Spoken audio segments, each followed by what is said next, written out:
The massive doors to the Galactic Council chamber swung open with a deep resonant hum.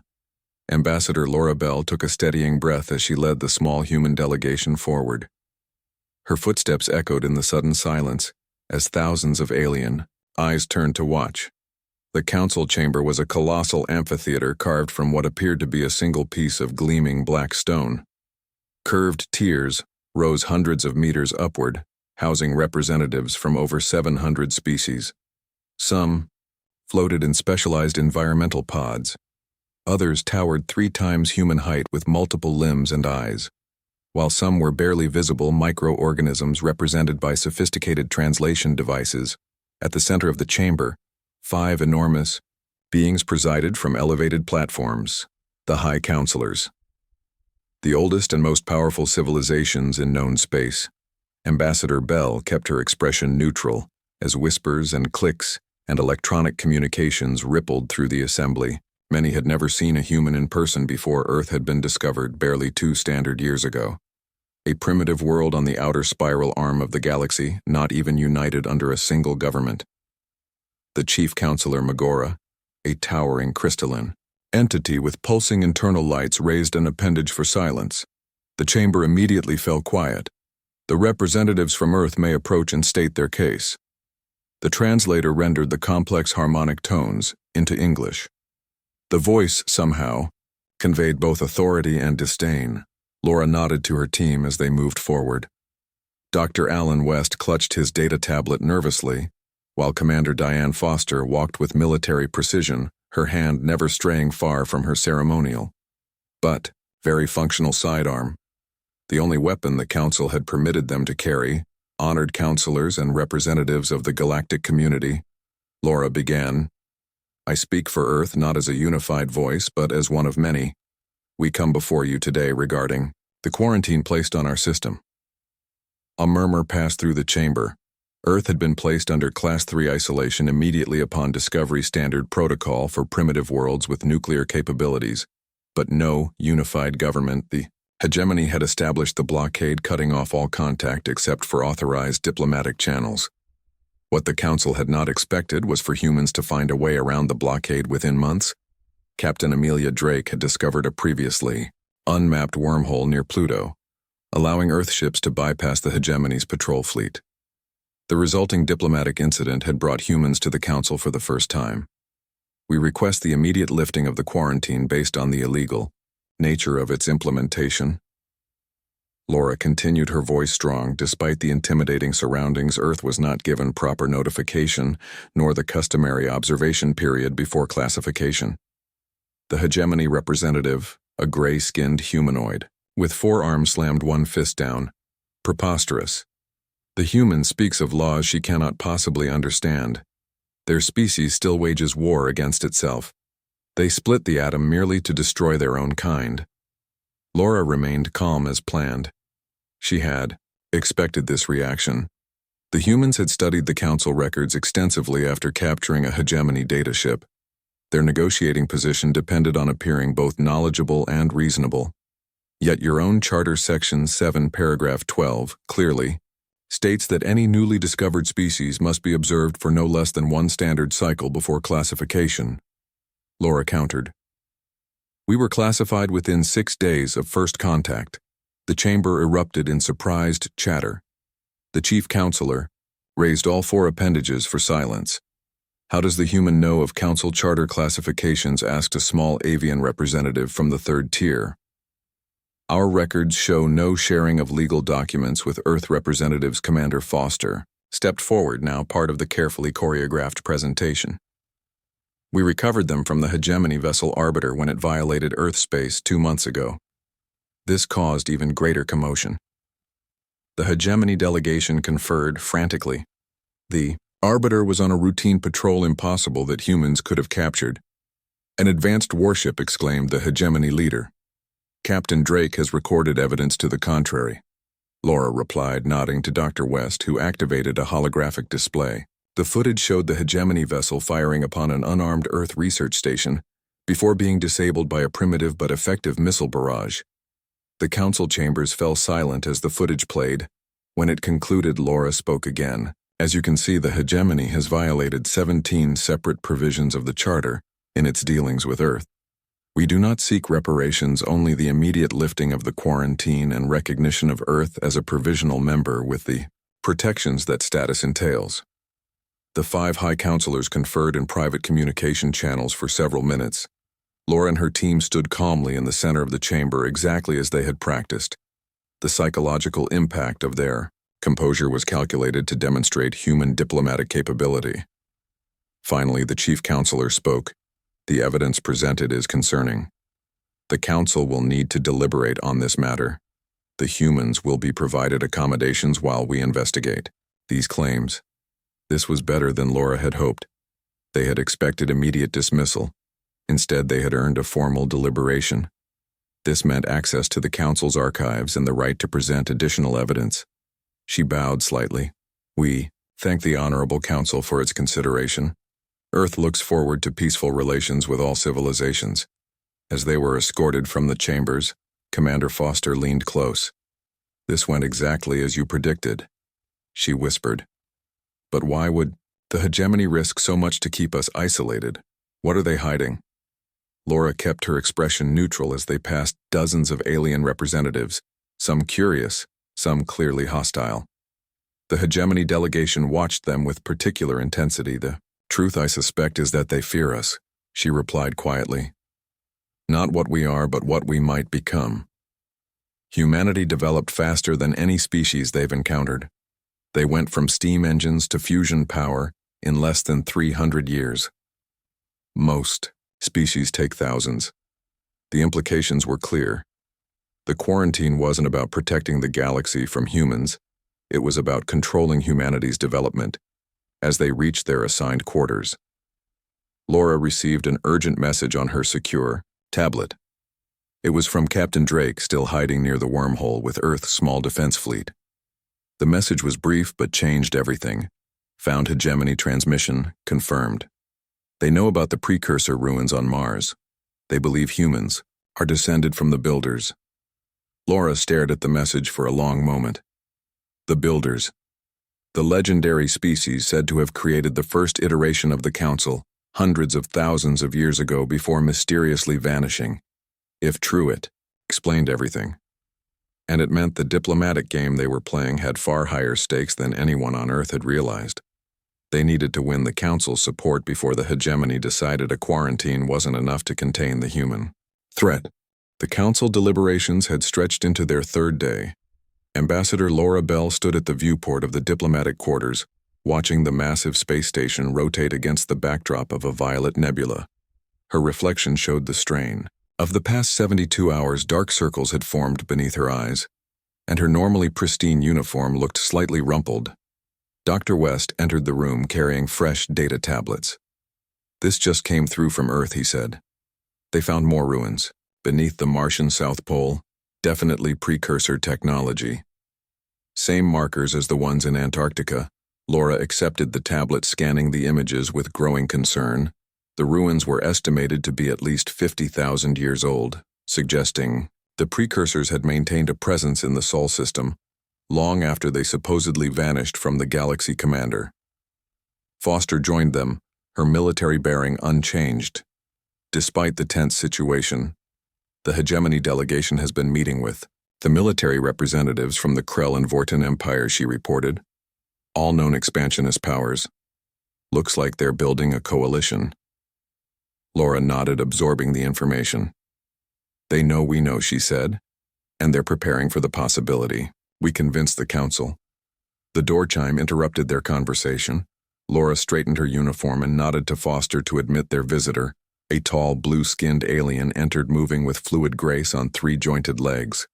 Ambassador Narration of the Solari Ascendancy, one of the neutral powers on the Council. Narration had been surprisingly supportive during the initial hearing. Ambassador Bell. The alien greeted with a slight bow. The Council requests your presence in 1 standard hour.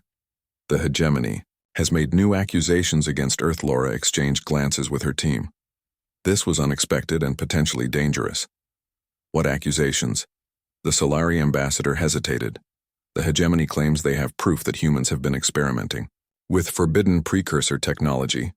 They allege your species has activated dormant precursor defense systems on your neighboring planet Mars, Laura whispered.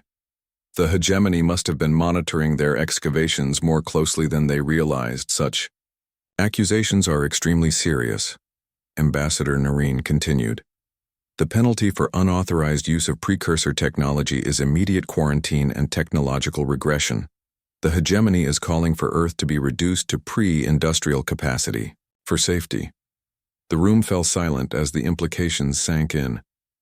The hegemony wasn't just seeking to contain Earth anymore. They wanted humanity's technological development set back by centuries. Ambassador Narration tilted her elongated head, studying the humans with multifaceted eyes that reflected the room's light in prismatic patterns. I have served on the council for 300 cycles, she said carefully. In that time, I have observed the hegemony use similar tactics against 17 emerging species. Always they cite protection of the galactic order. Always they claim to act in the interests of stability. The Solari ambassador moved closer, lowering her melodic voice. My species was once subject to hegemony restrictions. They claimed we were too aggressive, too unpredictable. We spent 800 cycles under their supervision, until we discovered they were harvesting our world's resources while keeping us technologically dependent. Laura felt a surge of hope. This was the first confirmation that other species might have experienced similar treatment. The first sign that allies might exist beyond Earth. Ambassador Narration, why are you telling us this? The Solari made a gesture that translated as cautious trust. The hegemony has dominated council politics for too long. Many of us believe their power must be balanced, but we need evidence, not just suspicion. If the humans truly have precursor connections, this changes the balance of power. Laura considered her options carefully. The existence of the Martian ruins was no longer a secret, but the extent of what they had discovered was still closely guarded. Earth scientists had indeed activated some of the ancient technology, but not weapon systems, as the hegemony claimed. We have found precursor artifacts, Laura admitted, but we have not weaponized them. We are still learning to understand their purpose. The hegemony allegations are false. The Solari ambassador made a soft, trilling sound. I suspected as much. The question is, can you prove it? The council will demand evidence. Laura turned to Dr. West. The archaeologist pulled up detailed scans of the Martian excavation sites. We have complete documentation of our work, he said, including continuous monitoring feeds. We can demonstrate that the only systems we've activated are informational archives. We haven't even deciphered most of the data, yet Ambassador Narration studied the images with obvious interest. The council must see this, she said. But there is something else you should know. The hegemony has increased their fleet presence near your wormhole. The official reason is to strengthen the quarantine, but my sources indicate they are preparing for possible military action. Commander Foster straightened. If the hegemony attacks Earth, will defend itself. We may be technologically outmatched, but we won't surrender without a fight. The Solari ambassador made a gesture of respect. Your courage is admirable, Commander, but not necessary if we can convince the Council to intervene. 6 other species have approached me privately. All have suffered under hegemony interference. All would support Earth if given sufficient reason. Laura looked at the alien with new understanding. You want to use our situation to form a coalition against the hegemony. It is mutually beneficial. Ambassador Narration replied, Earth gains protection and recognition. The rest of us gain a counterbalance to hegemony influence, particularly if the rumors about your precursor connection prove true. The humans exchanged glances. This was an unexpected development, an opportunity that could either save Earth or place it at the center of an interstellar power struggle. They had 1 hour to decide. The full council chamber seemed even more imposing than before. Laura stood at the center with her team facing the 5 high counselors. The hegemony delegation had taken position to their right, clearly confident in their accusations. The chief counselor activated the central communication. Field representatives of Earth, you have been called to address serious allegations concerning misuse of precursor artifacts. How do you respond? Laura stepped forward with confidence. These allegations are false. Honored Council. We have discovered precursor ruins. Yes, but we have not activated weapon systems or defensive technologies. She nodded to Dr. West, who transmitted their documentation to the Council database. We offer complete transparency. Laura continued. Our scientific teams have focused solely on information retrieval. We seek knowledge, not weapons.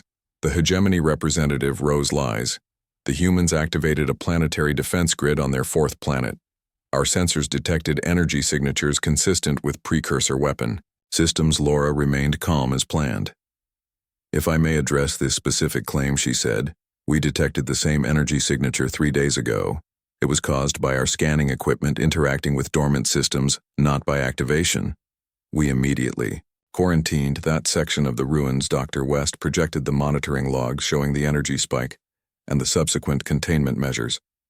The timestamps matched perfectly with the hegemony's accusation. The council chamber filled with murmurs. As representatives reviewed the evidence, Ambassador Narration rose from her seat. As representative of the Solari Ascendancy, I request verification of both claims by independent council observers. This matter is too important for unsupported accusations. 5. Other representatives immediately supported the motion. The hegemony delegate protested, but was overruled. The chief counselor consulted briefly with the other high counselors. The council will dispatch a neutral observation team to Earth immediately. Until their report is complete, the quarantine will remain in place, but no additional restrictions will be imposed. It was a small victory, but significant. Laura bowed respectfully. Earth welcomes council observers. We have nothing to hide. As the session concluded, Ambassador Narration approached the human delegation. You have won a temporary reprieve, she said quietly. But the hegemony will not abandon their efforts. You have perhaps 2 standard cycles before the observation team returns. Commander Foster frowned. Giving us time for what? The Solari ambassador looked at each of them in turn. Time to prepare Earth for the possibility that the Council may not rule in your favor. The hegemony has significantly more influence than I initially believed. Laura understood the unspoken warning. They needed to strengthen Earth's defenses while continuing diplomatic efforts. The game had become more complex, but the stakes remained the same. Humanity's future in the galactic community and the secrets buried beneath. The red sands of Mars might be the key to their survival or their destruction. The Council observation vessel. Impartial judgment entered Earth orbit with little fanfare. 5 neutral species representatives accompanied by technical experts had arrived to verify the claims about the precursor ruins. Laura Bell watched from the orbital platform as the sleek silver ship docked, its organic curves contrasting with the angular human architecture. Ambassador, we have a problem. Dr. West hurried across the observation deck, his face pale with concern. The Mars excavation team just reported unusual activity in the southern ruins. The dormant systems are powering up on their own. Laura felt her stomach tighten. Timing couldn't be worse. The Council observers would interpret any activation as proof of the hegemony accusations. Have they contained it? West shook his head. That's just it. They haven't done anything. The systems activated spontaneously after centuries of dormancy. It's almost as if they sensed the arrival of the Council ship. Laura finished. The implication was disturbing. Did the precursor technology somehow recognize the alien visitors? And if so, why respond now? Commander Foster joined them, her expression grim. The hegemony cruiser. Inevitable dominance has broken formation with the blockade fleet. It's on an intercept course with Mars. No communication, no explanation. The 3 humans shared a look of understanding. The hegemony knew about the activation. They had been monitoring the ruins more closely than anyone had suspected. Laura made a quick decision. Contact the Mars team. Tell them to evacuate immediately. Then inform Captain Drake. She needs to move the defense fleet into position. Foster, get our shuttle ready. We need to reach the impartial judgment before the hegemony does. The Council observers had barely completed docking procedures when Laura and her team arrived. Vakthian, the Nodosian lead observer, greeted them with cautious formality. His translucent body pulsed with bioluminescent patterns that reflected his emotional state, currently showing signs of suspicion. Ambassador Bell, we were about to contact you. Our sensors detect unusual energy emissions from your fourth planet, emissions consistent with precursor technology. Laura nodded, not hiding their concern. Yes. The Mars excavation sites are showing unprecedented activity. The systems are activating independently without human intervention. Our team is evacuating now. Vakthian conferred with the other observers through a series of light pulses. This is most irregular. The hegemony allegations mentioned deliberate activation. A hegemony vessel has broken blockade formation and is heading toward Mars. Laura informed them, "We believe they intend to destroy the ruins before you can complete your investigation." The observers rippled with alarm patterns. This would violate Council protocols. The hegemony has no authority to take unilateral action while an official investigation is underway. Laura seized the opportunity. "Please, you must contact the Council immediately. The hegemony is attempting to eliminate evidence that might contradict their claims against Earth." The lead observer hesitated, as if weighing political consequences against duty. Finally, he nodded. "We will establish emergency communication with the Council. The hegemony must be instructed to stand down." Laura felt momentary relief. But even as the observers moved toward their communication array, alarms blared throughout the station. Unidentified vessels emerging from hyperspace announced the station's AI multiple signatures. Weapons hot. The observation deck view screen activated, showing 12 battle cruisers appearing around Earth. Their design was unmistakable. Krell warships, allies of the hegemony. They had bypassed the wormhole blockade entirely. Approaching from an unexpected vector commander, Foster checked her tactical display. "They just deployed orbital strike platforms targeting our major population centers." She reported, her voice steady despite the implications. "This is an invasion force, not a blockade."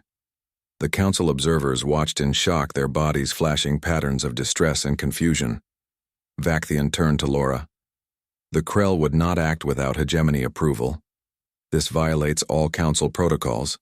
They don't intend for there to be an investigation." Laura realized they never did. The quarantine, the accusations, the Council hearing all of it, had been a delaying tactic while they prepared for military action. Vakthian connected with the Council communication network, his body glowing intensely with urgency. The response came almost immediately. The 5 high councilors appeared on the view screen, their images distorted by the emergency transmission. "This is Observer Vakthian reporting an unauthorized military action against Earth. The Krell fleet has deployed orbital weapons in direct violation of Council neutrality provisions during an active investigation." The chief counselor responded with visible agitation. "This is most disturbing. The hegemony assured us they sought only to contain a potential precursor threat until the investigation was complete. We have received no notification of military escalation." Laura stepped forward into the transmission field. "High Counselor's Earth has made no aggressive moves. We welcomed your observers and provided full transparency. Yet we face an unprovoked attack. We request immediate Council intervention." Before the Council could respond, the station shook violently. "Alert proximity detonation. The Krell have fired on Council observation vessel. Impartial judgment." The station's AI voice remained calm despite the dire news. The observers flashed patterns of alarm and outrage. Vakthian turned to the Council transmission. "This is an attack on the Council itself. The Krell have fired upon a neutral observation vessel." The chief counselor's image flickered as the transmission degraded. "This action cannot stand. The Council authorizes defensive measures. The Solari fleet is nearest to Earth sector. They will respond." The transmission cut off as another explosion rocked the station commander. Foster checked her tactical display. "The hegemony vessel has reached Mars orbit," she reported, weapons charging on. Another screen they watched as the inevitable dominance positioned itself above the Martian South Pole, its massive particle cannons powering up. But before it could fire, the impossible happened. The red surface of Mars rippled, as if suddenly liquid. A blinding beam of energy erupted from the pole, striking the hegemony. Vessel, the battlecruiser, disintegrated instantly, the explosion briefly outshining the sun. Everyone on the observation deck stared in stunned silence. The Martian surface continued to shift, revealing an enormous structure rising from beneath the dust. A massive crystalline spire kilometers tall emerged, followed by others forming a geometric pattern recognized throughout the galaxy. Precursor Nexus, Dr. West whispered, a fully intact control center. Not ruins at all. The Krell fleet halted there, attack clearly as surprised as the humans. The observation station sensors registered massive energy readings from Mars, readings that dwarfed anything in known space. Laura turned to Vakthian. His translucent body pulsed with patterns she couldn't interpret. Is this why they wanted Earth quarantined? She asked. They knew what was hidden in our system. The Nodoshan observer seemed to gather himself. This changes everything. Ambassador Bell. The precursors vanished 20,000 cycles ago. Their technology has been sought by every advanced species. Many believed they ascended to another plane of existence. Others that they were destroyed by their own creations. But all agree their knowledge was unparalleled. A new transmission cut through. The silence. The Council urgent priority. The High Counselors appeared again, their demeanor completely transformed. Ambassador Bell. The Chief Counselor addressed Laura directly. The Council is dispatching our combined defensive fleet to Earth space. The hegemony delegation has been detained pending investigation. The quarantine is hereby lifted. Laura could hardly believe what she was hearing. What changed? The Chief Counselor gestured to displays showing the Martian surface continuing to transform. The precursor nexus is activating for the first time in 20,000 cycles. This is not a coincidence. Earth was chosen. The hegemony suspected this was possible. It's why they sought to isolate your species before you discovered your inheritance. Foster leaned close to Laura. This seems too convenient, she whispered. Almost as if the Council feared the hegemony would gain control of the precursor technology, and is now racing to secure it themselves. Laura nodded slightly. The political implications were staggering. Earth had suddenly become the most strategically important system in the galaxy, and humans the most sought-after allies. The question remained, why had the precursors chosen Earth, and what would activate their technology after so many millennia of dormancy? As if in answer, the Martian nexus pulsed with blinding light. A signal broadcast on all frequencies in a language no living being had heard in 20,000 years. Yet somehow Laura understood every word. The test begins. The inheritors have been found. The Council emergency session convened within hours. Every representative from all 700 species had gathered in the massive chamber. The usual protocol and formality had given way to barely controlled chaos as the implications of the Martian nexus activation spread through the galactic community. Laura Bell and her team had been escorted to a position of prominence directly before the High Counselors, a stark contrast to their previous appearance. The 5 ancient beings conferred among themselves, their communication methods incomprehensible to most observers. The Chief Counselor finally raised all appendages for silence. The chamber gradually quieted. The situation is unprecedented. The crystalline being announced. The precursor nexus on the human world of Mars has activated after 20,000 cycles of dormancy. Initial scans confirm it is not merely a research outpost or monitoring station, but a primary control hub, one of only 7 believed to exist. Murmurs spread through the chamber despite the call for silence. More concerning, the Chief Counselor continued. The Nexus has broadcast in original precursor language, a language that by all accounts should be incomprehensible to modern species, yet reports indicate Ambassador Bell understood the transmission. All eyes turned to Laura. She felt the weight of their collective gaze, some curious, some fearful, some calculating. She stepped forward with as much composure as she could muster. Yes, honored Council. I understood the message, it said. The test begins. The inheritors have been found.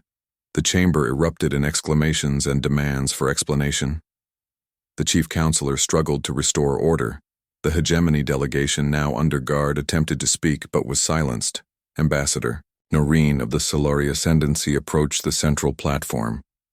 "The Council recognizes the Solari," she said, her melodious voice cutting through the din.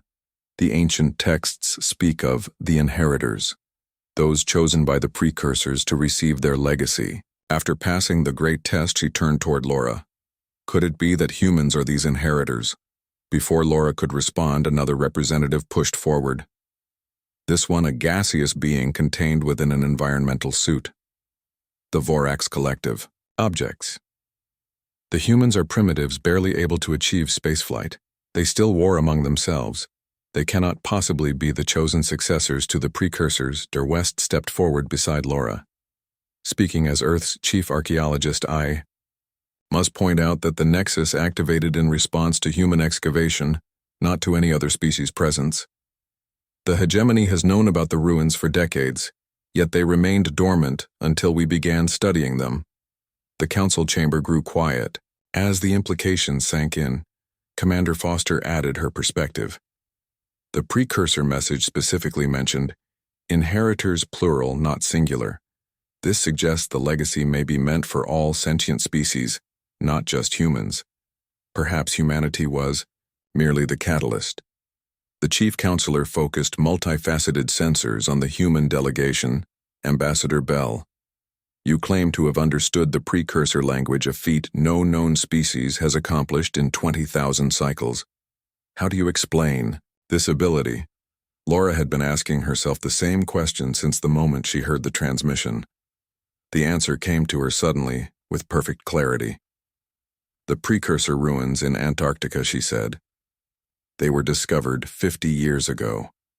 Unlike the Mars facility, they were small research outposts. We found what we believed to be educational interfaces. Our scientists and linguists studied them extensively.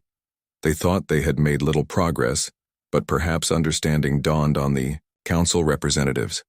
The precursors were teaching you their language." Ambassador Noreen realized slowly, over decades preparing humanity for this moment. The chief counselor conferred with the other high counselors.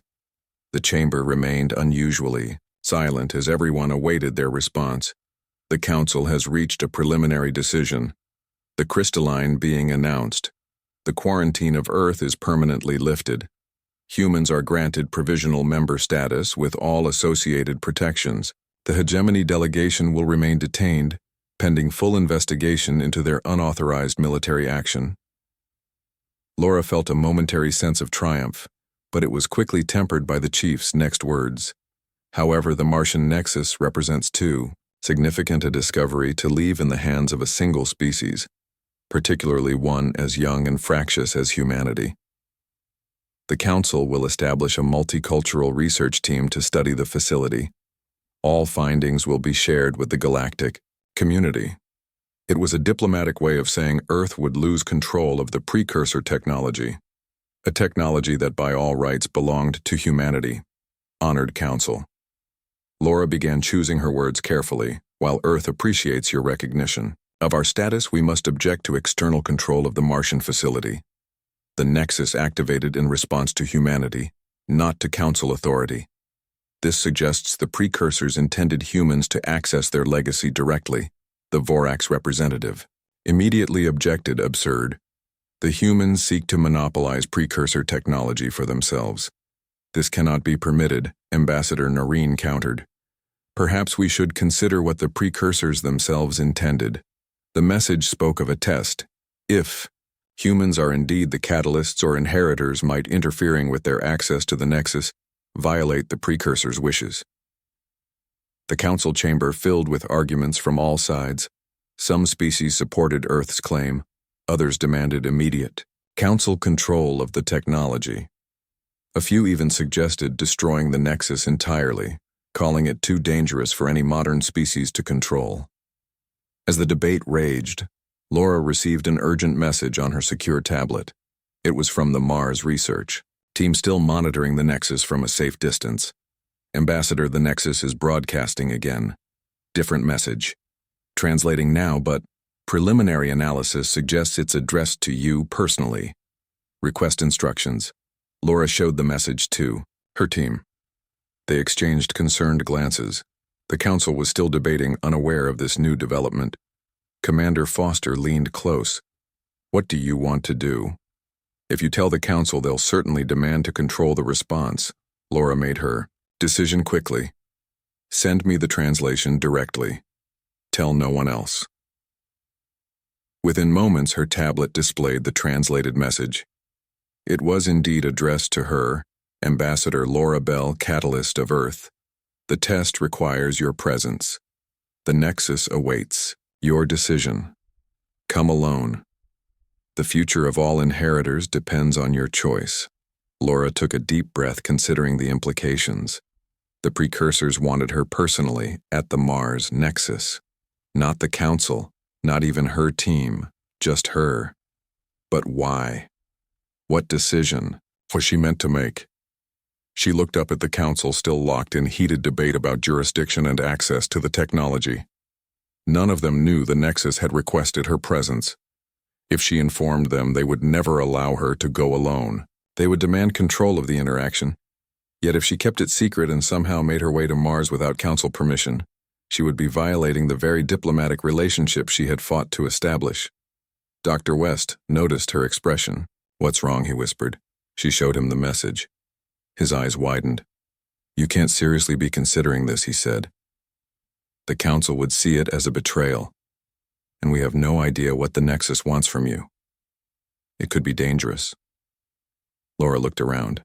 The council chamber, at the hundreds of species, all focused on how to control or exploit the precursor technology. The hegemony had been willing to destroy Earth to prevent humans from accessing it. Others would likely do the same if they felt threatened. The precursors chose humanity for a reason, she said quietly. Perhaps not as sole inheritors, but as catalysts, as Commander Foster suggested. What if this is part of the test? To see if we can move beyond the politics and power struggles that consumed the council. She made her decision. "I need to get to Mars. Without the council." Knowing Commander Foster shook her head. "Ambassador, with all due respect, that's impossible. The council has already dispatched ships to the Nexus. Earth vessels are being held in standby position." But Foster's objection gave Laura an idea. The council was focused on preventing unauthorized ships from reaching Mars. But what about authorized ones? The council observation vessel, the Impartial Judgment, was still docked at the ESA orbital platform. Its mission to investigate the precursor ruins remained active despite recent events, and as Earth ambassador she had been granted access to accompany the observers. Laura turned to her team. "I have a plan," she whispered. "But you're not going to like it." As the council debate continued, Laura Bell prepared to make the most significant and potentially dangerous decision of her diplomatic career. One that might determine not just Earth's fate, but perhaps the future of the entire galactic community. The test had begun, and somehow she had become its focal point. The observation vessel, Impartial Judgment, approached Mars on what was officially classified as a continued investigation mission. Laura Bell had convinced Vakthian and the other neutral observers that her presence was necessary to understand the Nexus communications. She had not mentioned the personal message from the precursor facility. Through the viewports, the red planet looked dramatically different. The activation of the Nexus had transformed large sections of the surface crystalline. Structures had emerged through the regolith, forming geometric patterns visible from orbit. The southern polar region where the main spire had emerged now glowed with pulsating energy that the ship's sensors struggled to analyze. Laura stood on the observation deck with Vakthian. The Nodosian observer had been surprisingly supportive of her request to approach the Nexus, though she suspected he had his own reasons. Perhaps his species' curiosity, or perhaps something more calculating. "Ambassador," Bell the Nodosian communicated through his translator. "The council remains in emergency session. They have not authorized direct contact with the Nexus. Yet you insist on approaching it." Why Laura chose her words carefully. "The Nexus responds to humanity. Specifically," she said, "we have evidence it was designed to do so. If we want to understand its purpose, we need to follow the path the precursors laid out." The Nodosian pulsed with patterns she had come to recognize as skepticism. "Evidence you have." Not shared with the Council. Laura met his gaze steadily. Would the Council have allowed this mission if I had told them everything? Vakthian shifted his translucent form, a gesture similar to human resignation. Perhaps not. Politics often overwhelms wisdom even among the oldest civilizations. But you should know the Council has dispatched a security fleet to establish control over Mars' orbital space. They will arrive within 6 hours. Laura nodded, appreciating his candor. Then we should proceed. Quickly. The shuttle bay was prepared for their departure. A small research vessel capable of atmospheric entry, weighted with minimal crew, all Council observers rather than human personnel. Laura had insisted on this arrangement to maintain the mission's official status. As they boarded, alarms suddenly blared throughout the impartial judgment. Unauthorized vessel detected announced the ship's AI hegemony design. Weapons active on the tactical display. A sleek predatory craft appeared from behind Phobos, one of the Martian moons its stealth systems had allowed it to avoid detection until now. The vessel is targeting our shuttle bay, Vakthian reported. Evacuate immediately.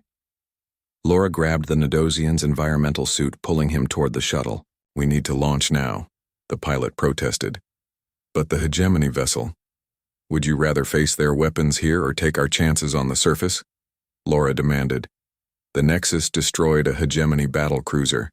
It might protect us as well. The logic was sound.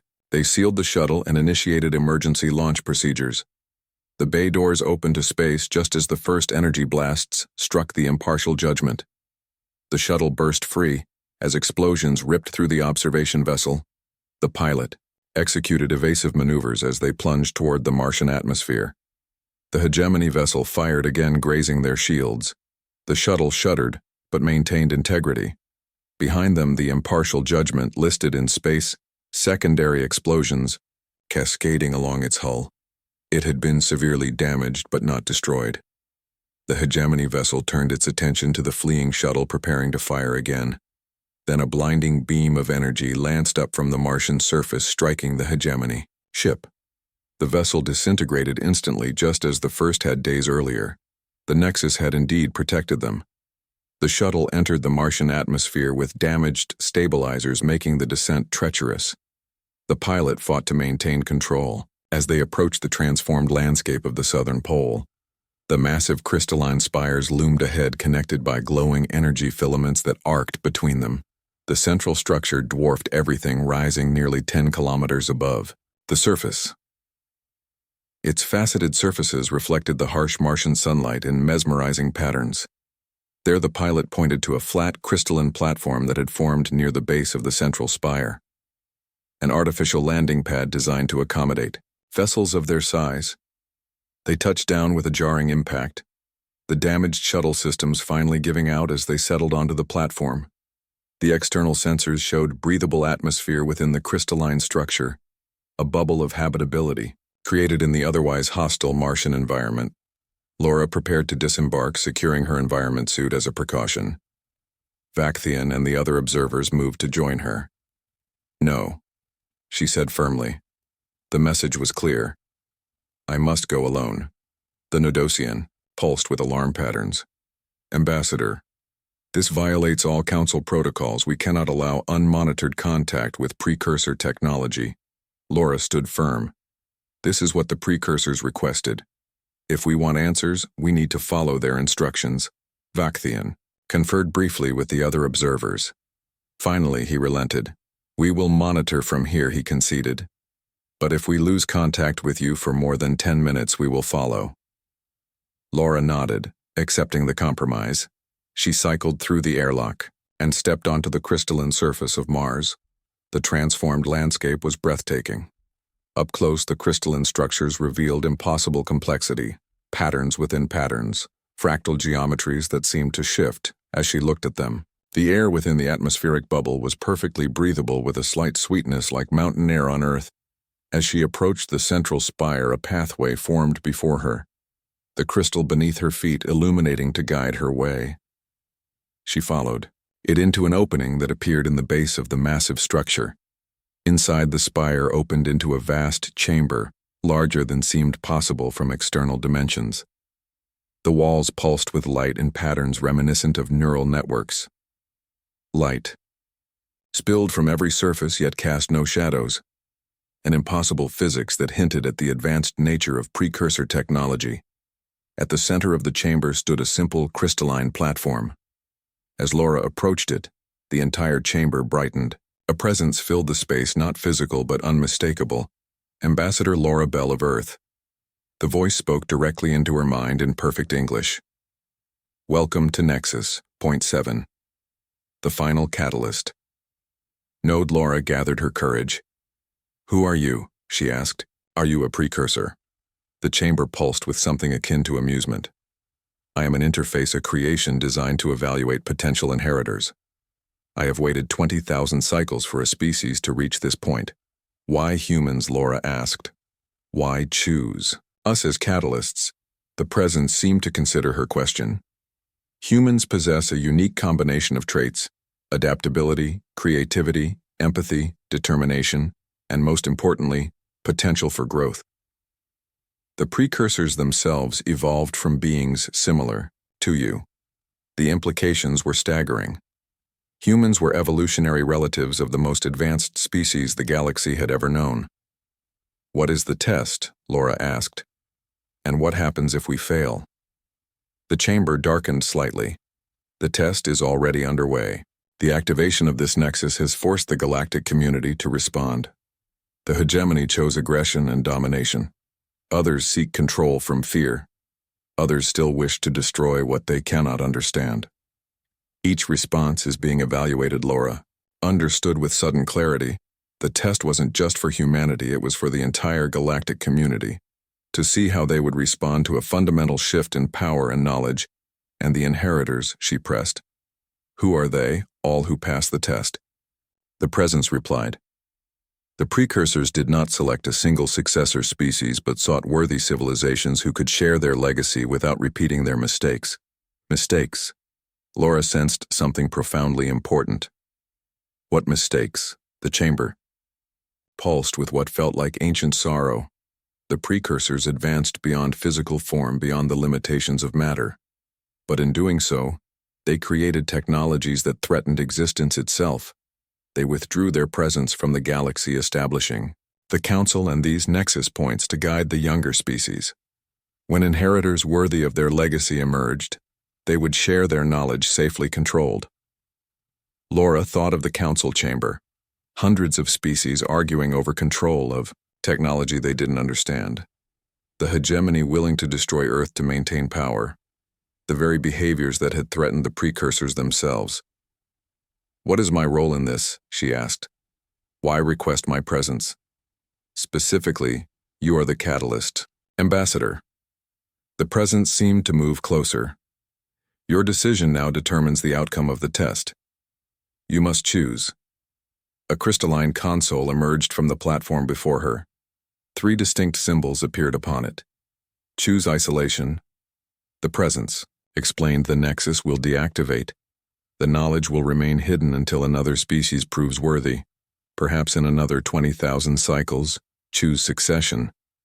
The nexus will recognize humanity as primary inheritors, granting you control over precursor knowledge with responsibility to share it as you deem appropriate. Choose unity. The nexus will activate all remaining dormant facilities simultaneously. Recognition of all worthy species as equal inheritors. Knowledge shared among all who demonstrate capacity for peaceful cooperation. Laura stared at the symbols, understanding the weight of the decision before her. Isolation would maintain the current balance of power for millennia. Succession would elevate humanity to dominance potentially.